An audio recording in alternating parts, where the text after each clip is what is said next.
So our topic at hand is OEM-specific ADAS training, continuing with our series we've been doing all year. And this week, it is going to be on VW and Audi. We're going to talk about what's different about them, what's the same about them compared to other manufacturers, and how they kind of go about doing things. And I think it's kind of interesting the way they go about it. It's a lot of sameness across the models, which is nice.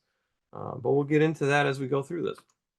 So much like most other manufacturers out there nowadays, they use multiple different components for ADAS. So radars, adaptive cruise control, blind spot monitor, rear cross traffic alert, cameras for front view, rear view, 360 view, ultrasonic sensors for park assist, and also advanced park assist, parallel park assist. We'll talk about in a little bit.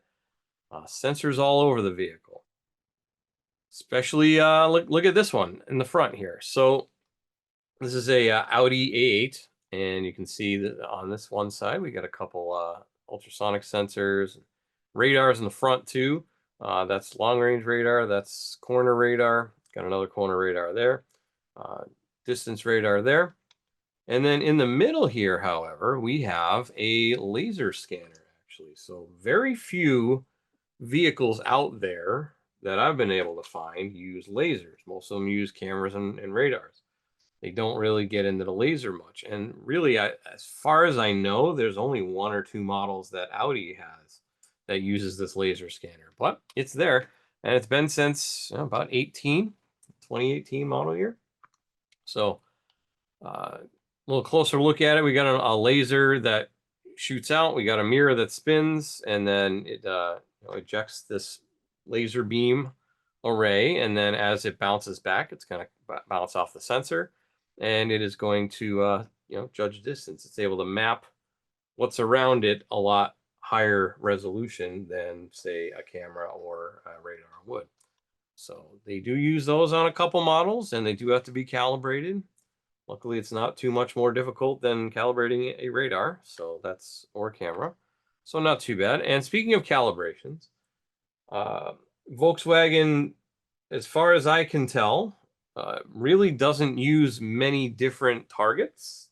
They use a target for a purpose, but they all pretty much have this same rig that they use. So we'll talk more about that in a little bit, but you got just replace the boards or add on any targets that might be necessary for whatever particular item you're recalibrating. But pretty much most models use just this one rig with various accessories mounted to it. So that's kind of nice, other than some other manufacturers where it's like, oh, we have these three targets, and for this year it's this size, and this year it's this size. And we use multiple different ways of doing cameras, and we do multiple different ways of redoing radars. So Volkswagen, at least it seems like they keep it simple, right? It's going to be the same procedure across the board. It's going to use the same equipment.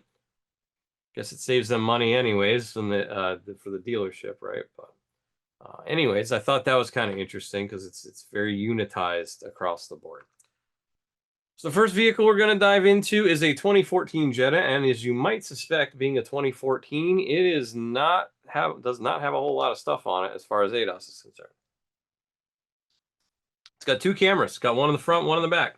The one in the front isn't even used for any sort of ADAS, lane departure, or seeing other vehicles on the road or anything. It is a rain sensor, actually. So it is when it sees rain on the windshield, oh, it's raining, let's turn on the wipers, that sort of thing. It does have 8 ultrasonic sensors, so it does have both front and rear park assist. So that's nice. And then, of course, the rear camera is the rear camera for backup.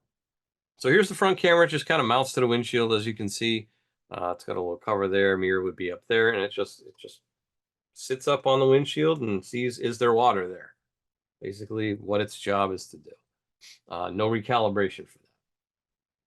Rear camera, same deal. No recalibration. It's just kind of plug and play. It goes in the rear deck right there, up above the license plate, as you normally would see. No calibration needed for that. Some manufacturers do have rear camera calibrations that need to be done, but in this case, it does not. And then we have the park sensors, which are going to be your standard issue parking sensors that clip into the bumper and emit ultrasonic high-frequency sound. And see if it bounces back and judges distance. Once again, on that one, plug and play, no recalibration needed either. So doing pretty good so far. Then we get to a 2018 Audi Q5, so our Audi of the bunch. And this one is considerably more robust in its equipment. So it has 3 radar units, adaptive cruise control, blind spot monitor, and rear cross traffic alert. So 2 in the back, 1 in the front. It's got 5 cameras. Front view camera up in the windshield, which does more than monitor for rain. Rear view camera, and of course 360 view camera around the outside. And there's 12 ultrasonic sensors on this vehicle. So there's 4 in the front, 4 in the back, and then there's 1 on each fender as you go around. And that is used for parallel park assist or parallel park assist advanced, I believe it is. We'll talk about it in a second. So here's your front camera. In this case, they're saying there's a protective layer over it, so you need to remove it before you install it. That's what's showing there, that blue thing, but it just kind of mounts up on the windshield there. And then the calibrated, there's a couple different ways you can do it. You can either do it with a complete alignment, where you have to actually do an alignment as well, which they can use that rack for to do an alignment, or you're doing just the recalibration and adjustment for the unit on the front camera. So there's what that would look like. Looks like they're getting ready to do the alignment because they got the reflectors on the wheels. And then here's your camera scan tool use. This test program, the following steps are run through: calibration of front camera for driver assistance systems. You need to have the ignition on. You need to have the video target configured as per the workshop manual, or use a Snap-on ADAS system like a TruePoint. So that's that target right there. Calibration of the front camera for driver assistance systems is necessary when the control unit's been replaced, the windscreen has been removed and reinstalled or replaced, changes or settings are made that are running gear, and the fault memory entry is in the front camera for driver assist system. No incorrect basic settings or adaptations. So everything needs to be running properly. And then it's going to say, do you want to start the calibration? If the control unit is new, it must be coded and adapted beforehand. All event memories not relating to the calibration must have been processed. So you can say, yeah, I'm good to go. To be able to start calibrating the front camera for driver assistance systems, the video target must be set up as a workshop manual. They are warning you multiple times, make sure that thing is set up, because I believe it wipes out all the settings as soon as you say go. So they're giving you plenty of time to back out. Oh, maybe I don't quite have it set up right. Also, it says in this case, some of the functionality requires the correct date to be programmed in a controller before changes are saved. So you see what the date is, confirm it, or change it. Then you're going to measure the vehicle body height at the center of the front left wheel housing, and then you're going to go around the vehicle and do the same all the way around. So in this case, so if I saw 608 millimeters, I'd plug in 608 millimeters. So I can go in there, plug in a value, hit continue, and then it'll program it in. So height front left, 600 millimeters. Is that okay? Sure. And then you just go all the way around the vehicle, and then it'll repeat back what you programmed in there. And then you can continue on with the rest. My simulator won't go past this because it's not hooked up to a car. It has to be hooked up to a car to go further, but that's pretty much as far as you would get, and then you would just follow the instructions on the screen, and it should be able to calibrate. Front radar. So that's kind of down in the fog light area in this case, and you can kind of see it in the picture, not that well, but it's in the corner there. And this is the control module for adaptive cruise control calibration. Engine needs to be stopped, and refer to the repair manual. Once again, it's going to tell you how to set up that rig or set up the reflector for the radar beam. And this was interesting, I note in here too. So we need to open and close the hood before we proceed. That's just one of the steps. The hood must be opened and closed once for the calibration. Ignition may not be switched between closing the hood and starting the calibration. Are the test requirements met? Yes. So you got to open and close the hood. There's also an option for dynamic calibration. It should take no longer than 10 minutes maximum. Only perform the dynamic calibration under safe conditions while observing all traffic regulations. During calibration, the radar sensor trains its detection during a calibration drive using the surrounding driving environments. Following conditions can shorten the calibration drive. First off, drive a moderate distance for a short time, like 30 to 50 meters. Then drive at speeds over 30 miles an hour or 50 kilometers an hour for a while until calibration is successful, and we'll tell you. Start the car and let it idle. Turn on the car menu in the infotainment display. In the car menu vehicle status, you can determine the current calibration status. As soon as the display front assist not available disappears, calibration is then complete. That's how you know. At this point, return home. Be aware that after calibration procedure has been initialized, the diagnostic tool need not be referred to. So in other words, I can just kind of put it in this mode and drive the vehicle. Don't need to look at it again. With that in mind, place the diagnostic tool in a secure area so it does not represent a hazard. After continuing from this screen, the calibration function will start. and then it'll go and it'll start the routine. And then we need to drive the vehicle. On the static calibration, you would have to follow the OEM repair procedure to set up the targets or the target and do it that way. Rear radar, it's going to be a radar unit on each corner in the back, mounted kind of their bumper there. And then also has the alert arrows on the insides of the mirrors. So once again, please adhere to proper workshop safety precautions when undertaking this procedure. Make sure you read and follow all the instructions. This function will calibrate the lane change assist function. So lane change assist is what they call their blind spot radar. No DTC stored except for no default setting. Ignition on. Refer to instructions as per workshop manual or ADAS recalibration system. And then you would follow the instructions. You would set it up where it needs to go. Hit yes to proceed. Once again, refer to the workshop manual to replacement of the Doppler calibrator. So that'd be the target for that. We put it where it needs to go, and then it's going to go. Switch off the ignition for 10 seconds, and then hit OK. It'll count down. Turn the ignition on. You just basically cycle the ignition once it's done, and then it'll be complete. 360 camera. Not always do you need a target, but in this case, on this are for Volkswagens and Audis, you do. So there's big mats you put on the floor and put it in this way. And there's certain distances that you need to measure. And there's a couple different style of mat, I guess, that go in the correct place. Put them around the vehicle. And then you go into your scan tool and click Calibrate Peripheral Camera. And then the following steps are performed in this test program. The peripheral camera control module is to be calibrated. So that's a 360 camera. That's what they call that, peripheral camera. Ignition on, vehicle parked on level ground, rear lid and doors closed, mirror and folded out normal position, and camera display active. So you need to have it activated on the center display. Battery maintainer connected, because this may take a little while and you don't want the battery voltage to go too low. It can be quite the draw with having everything on, especially the video. Chassis in normal position. Required resources are refer to your workshop manual or use an ADAS recalibration system. Clean the lenses, check for proper mounting of the cameras. Calibration is not possible without the correct tools and instructions. Once again, they're warning you again. And then it's going to go through and readapt, and it'll tell you on the screen the status of what's going on. Park assist, in this case, nothing fancy going on. They're just ultrasonic sensors and no calibration needed. However, there's also parallel park assist and park assist plus, they call it. It's the other one. So one does... So parallel park assist does just parallel parking. Park assist plus does parallel or perpendicular parking. And it uses the ultrasonic sensors to find an open parking spot. So it's able to kind of map roughly where it is. So you say, okay, I found a parking spot. And then you would tap on it and say, all right, it's on the right-hand side of the vehicle. And you put on your turn signal. And basically, you're going to tell it, where do you want to go? Do I want to back in, or do I want to go in, head first? And then take your hands off the steering wheel, apply the brakes, and press and hold the button on the dash that's for the advanced parking, and then it'll do the rest. And then here's just another example of it doing parallel parking. So a lot of their models have this on there now. Once again, no calibration really needed for it. It's just a extra feature that's enabled due to having those ultrasonic sensors on the corners. Then we get to our newest one, a 2023 Tiguan. And you would think it would be way more well-equipped than the Audi, but it's actually pretty much the same. It's got 3 radars, adaptive cruise control, blind spot monitor, rear cross traffic alert, 5 cameras around for front view, rear view 360, and 12 ultrasonic sensors again, once again for the parallel park and the park assist.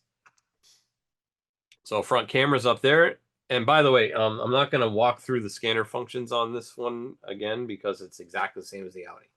They all use the same targets. They all use pretty much the same procedure, depending on the year, of course. But by and large, it's going to be pretty much the same. So I'd just be repeating slides. So there's no real necessity to put you through that. So front camera, 360 camera in the mirrors. Front radar on this one is going to be behind the VW logo in the grille. So kind of like right there. And I don't know if you've noticed. I know I've mentioned it a few times this year throughout these courses, but I don't know if you've noticed walking around parking lots lately, and you look at a vehicle with a big old badge on the front, like a Volkswagen or a Mercedes or something like that, and you'll notice it's like a transparent or like a smoked, but still like translucent, because they can't be too thick to block the radar. So if you had a solid piece of plastic there, it would block the radar more than having this where the beam can kind of get through. Not that it's a visual thing, but they're thinner to allow that. Now you have to watch out if there's ever, for example, somebody brings you in a truck and they modified the grill on the truck. They put an aftermarket grill on there, and then all of a sudden stuff stops working. That could be why. There's tons and tons of cases where that happens. You put a non-OEM part on, even if it's just a straight replacement, right? But non-OEM part might not be made to the same specifications, so might not work properly. These are the things you need to take into consideration. So yeah, it's right behind the emblem there. Rear radar is mounted to the body there in the back, on shooting off the corners. There's the bumper beam, right? And then park assist is going to be the clip-in style, parks into the clips into the bumpers. But one reason I did want to mention this Tiguan is some of your newer Volkswagens and Audis now will require an unlock procedure. They call it SFD, so it's for their secured functions. Now, they do it differently than, say, like Stellantis, Chrysler, Dodge, Jeep, Ram.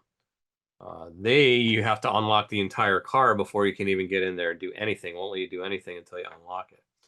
Volkswagen and Audi do it is they have these, they call them tokens. So that's an SFD token.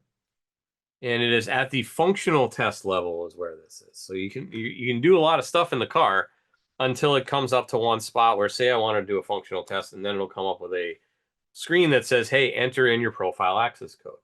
So profile access code is something that we have implemented at Snap-on in order to take care of this. Other tool manufacturers, other aftermarket diagnostic tool manufacturers will have you pay for those tokens. And right now it's like 15 bucks a token, or I think you can do a full year for 199 bucks or unlimited VIN. So it's a token per VIN and unlocks it for 90 minutes. In our case, we include that. It's included, complimentary, as you want to say. We cover the cost of the tokens basically through Volkswagen. So you don't have to do anything extra. All you have to do is, as long as your tool is connected to your Snap-on profile, which it probably should be, because you can't do any of the security stuff on any vehicle unless it's in there. Then in that profile, you have a little spot to plug in a profile access code. It can be any 4 digits, doesn't matter. As long as it matches, it's got to be numbers though. It can't be letters, but it has to be 4 digits. So as long as you type in here what is up on the website, it'll match. Basically, it's trying to verify that you are you and you're using the tool. So we'll talk about that a little bit more in a minute. I'll show you what that looks like in real life. So a couple other things we'll need to talk about with that. So let's go live. Take a look at a couple of these vehicles. So we'll go into the, well, Jetta doesn't have any reprogramming to do anyways, or relearns or resets. So we'll go into the Audi. And when we go into the Audi, nice thing that Volkswagen and Audi do, and there's a few other manufacturers that do this as well, but Volkswagen and Audi for sure. So it says, for your convenience, your scan tool has interrogated the vehicle and has acquired the list of actual systems fitted. Continue now to view the installed list, or exit if a generic full system list is preferred. So on a real live car, it would ping the modules, come back with only the ones that are fitted on the vehicle. However, in this case, I'm in simulator mode, so if I hit continue, I'm going to get a very small list because I'm not plugged into anything. So I'll just hit exit for the full list. And then we come in here and you're going to see, like I said, because we're in the simulator and we have the full list, you're going to see things that are like the laser scanner. This Audi does not have this laser scanner. But if I did say, lane change assistant, I can go in there and there's all these different variants that show up. Could be. You don't have to choose them. The tool would do it for you depending on what car you're hooked up to. And then I go into special functions. I go into calibration, and it's going to tell you how to walk through it to calibrate it. Lane change assist function. Refer to instructions. Proceed. Refer to instructions again. Go through. Then it'll shoot the radar. Takes like 10 seconds, I think.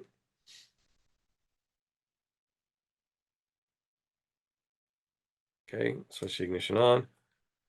From the calibrator, it's been set up in the workshop manual. Hit continue. Move calibrator to the right side. Make sure the correct measurements are there, and then it calibrates it. Okay, so it's a 10-second key cycle before, actually, sorry. And then it'll just it's going to hang up in here because I'm not hooked up to a car, so I'm going to abort.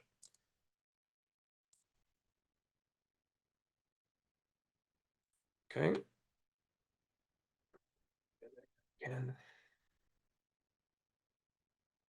And let's go into repair information quick.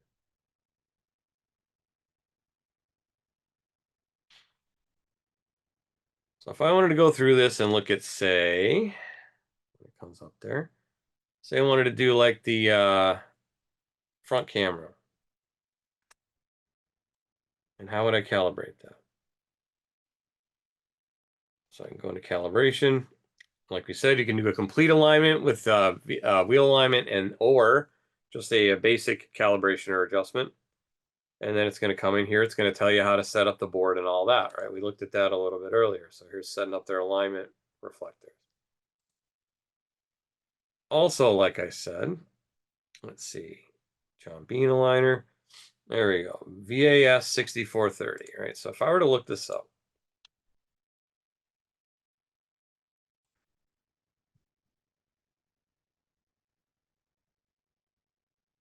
and then that's your basic set. So that's your basic unit. Notice it brings you to a Snap-on site because our Snap-on Business Solutions portion of our company works with dealerships for special tools. Now, we don't make the tools for them, but we help them with distribution. So in this case, you would be getting it from Volkswagen, but we would provide the fulfillment, basically. So there's your basic setting device, $5,300 lists. Dealer pricing, you'd have to be a dealer, of course.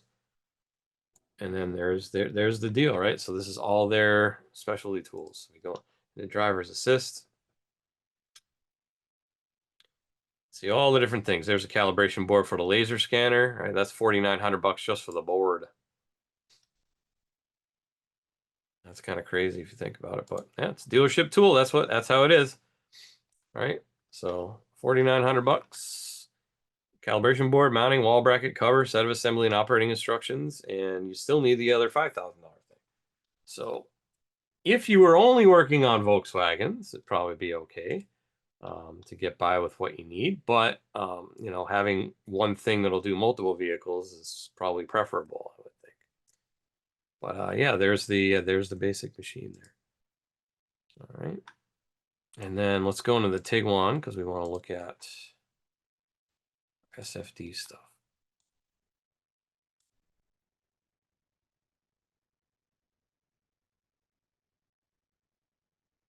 Okay, once again, we can do a full list. And then you'll see it lists less stuff because there aren't as many variables now on the newer vehicles, but it's still, you know, adaptive cruise control, lane change, park assist, backup camera, etc. Now, if I go into any of these, it might say, I don't know if it says, let's see, just gotta pick one. Yeah, so some systems, they require access to manufacturer secure diagnostic requests, but in the simulator, it doesn't give me the login screen. So in order to do that, I have to, it's going to say it's unlocked, right? So I have to go into engine to get this prompt to come up. So I'll go into engine, pick my variant. So once again, I can get in here. I can do codes. I can do clear codes, data, etc. It's just when you get to the functional test, they don't want you to mess around with functional tests. So I go into functional tests, I go into special functions, and there we go. It's secured. And there we are. Enter your profile access code. So I'm going to put the wrong one in. And it's going to say, oh, invalid, 4 attempts remaining on this vehicle. Okay, so let's put the right one and see what happens. It's unlocked. It's going to give you a second. There we go. And then I'm able to go into the menu and get stuff done that I need to do. Now, when you do leave, though, it's going to unlock it for 90 minutes. And then after 90 minutes, it'll lock itself back up, and then you have to go back in again. But once again, you don't have to pay anything. You just have to type in this code, which you know what the code is because you made the code. And if you don't remember what the code is, you can go back to your profile and punch in a new code, and then just remember for that time. It's going to say the controller is still unlocked with however many minutes are remaining in the 90-minute countdown. You wish to leave the controller open or lock it. Leaving it unlocked will set a code until it locks. So if you leave it unlocked, just be aware you will get a B code saying that its activation is active. So don't get fooled by that, or just lock the controller on your way out. You don't have to worry about it. All right, so that is Volkswagen. ADAS related anyways. Let's talk about what we're going to talk about next week. So next week, we are going on to another new class, and it is going to be diagnosing vehicle communication issues. So we're going to be back on CAN bus and LIN bus and K-line and all that cool stuff that for communication issues in our vehicles and network issues in our vehicles. We're going to talk about how tips and tricks we can do to help diagnose and using a scope and wiring diagrams, stuff like that. So join me same time, same place every Tuesday, 6 and 9 Eastern, 6 p.m. class. If you want to join on Zoom, just go to snapon.com/OT and then pick your class from there. Otherwise, the 6 p.m. Eastern class goes live to our YouTube channel, it's youtube.com/Snap-on Diagnostics. And then 9 p.m. Eastern goes to our Facebook page, which is Snap-on Diagnostic Product and Training. So you can go find us over there.